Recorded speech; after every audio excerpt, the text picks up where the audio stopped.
long you gonna wake baby sister?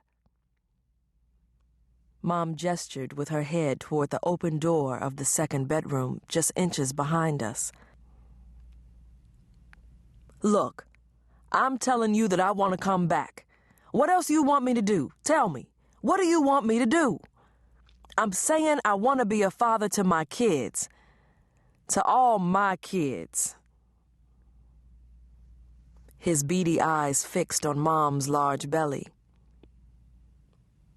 I'm trying to do what's right. What do you want me to do? Kill myself, huh? Dad's voice grew louder with each word. His breathing got heavier and faster. I saw veins bulge along the side of his neck, and his face dripped fury-laden sweat. Then, that entertaining show became scary to me. Somehow, it didn't end as funny as it began. I looked up at Mom. She pressed down hard on the sheet, concentrating on one spot for several seconds as the iron emitted puffs of steam. Then she jerked the iron back and forth a couple of times before stopping on another area. Her stern eyes focused on the sheet as her hand choked the iron's handle. Tell me, Vita, what do you want? What do you want me to do, huh? Dad repeated. Mom had had enough of Dad's tirade. She slammed the iron down in its upright position. It fell over, iron side down. She gripped it again, raised it to its upright position, and dared it with her eyes to fall again.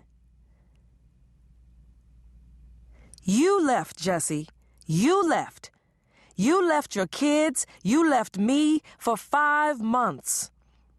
Now all of a sudden you're back?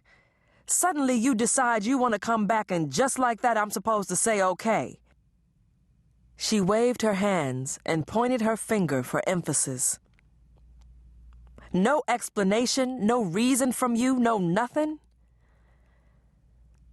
Mom's face crumpled. She gasped, threw her arms in the air, and shook her head from side to side.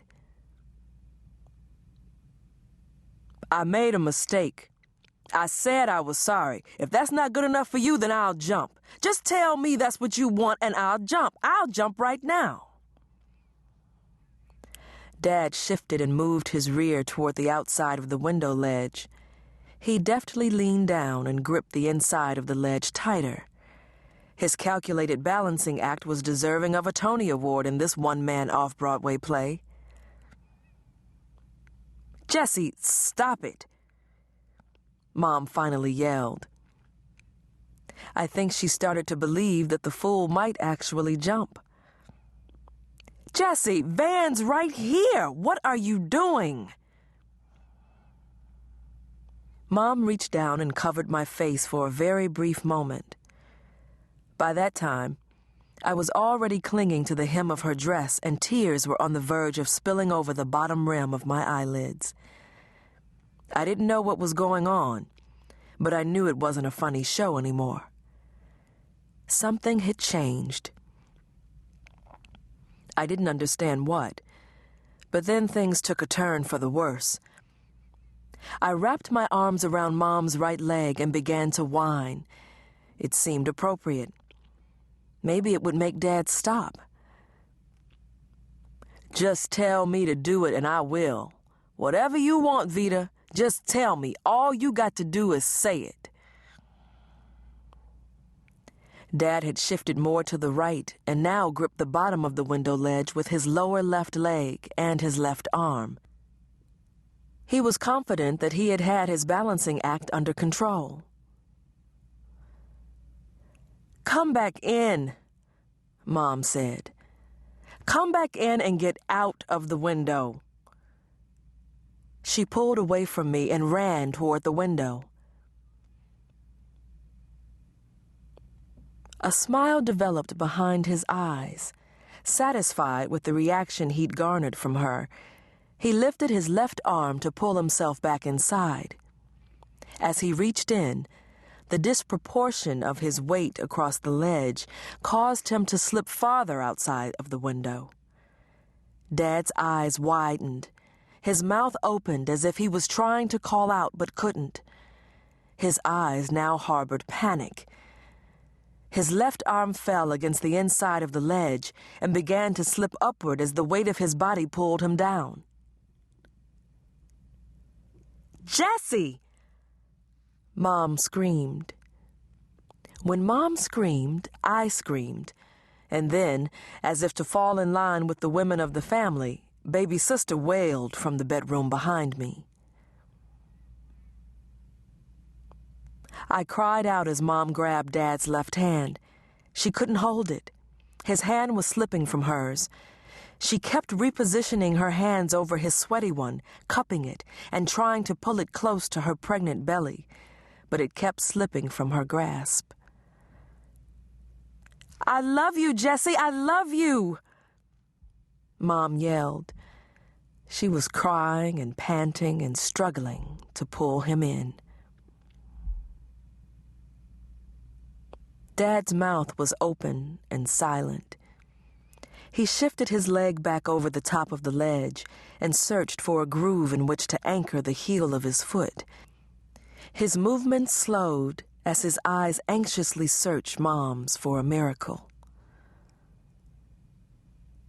"Baby, I do love you, baby. I love you, baby," she repeated as she repositioned her grip again and again. I wailed as I sat watching from beneath the ironing board. Baby sister wailed too. Dad stopped moving. Warm air brushed past him, whisked inside the room, and dried my face. Mom moved her hand once more to get a better grip so she could pull him in. As she lifted her right hand, Dad's hand slipped out of her left. Then, I didn't see any more parts of Dad at all.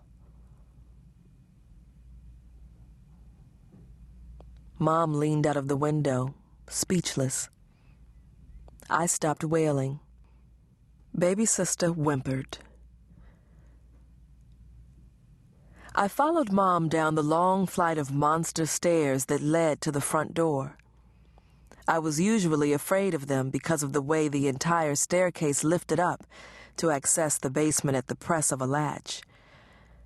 I always expected Herman Munster to come walking out, but this time I held on to the banister and took one baby step after another. I stepped right over the latch and pushed open the screenless screen door. I stepped out unnoticed onto the warped porch. I stared at the crowd that surrounded Dad as he lay mangled in the bushes below the window, while Mom held his hand and stroked his forehead. She whispered that everything was going to be all right, and that we were going to be a family once he came back home. She spread his hand over her belly and moved it in a circular motion. Dad's hardened, cold eyes met hers, went down to his limp hand on her belly, then up to her face again. He moaned, and his eyes turned empty. Then I heard Mom profess her love. She sprinkled kisses across the back of his hand and his face as an ambulance drove up. Our neighbor, Mrs. Woods, spotted me peering over the banister and whisked me back upstairs as I began to absorb what I later came to know as a strange kind of love, an inevitably bitter kind of love that surfaced when you stayed with someone long enough. That sick, bitter love that I came to know as the gift of any marriage that lasted beyond 7 years. That gift of eternal misery.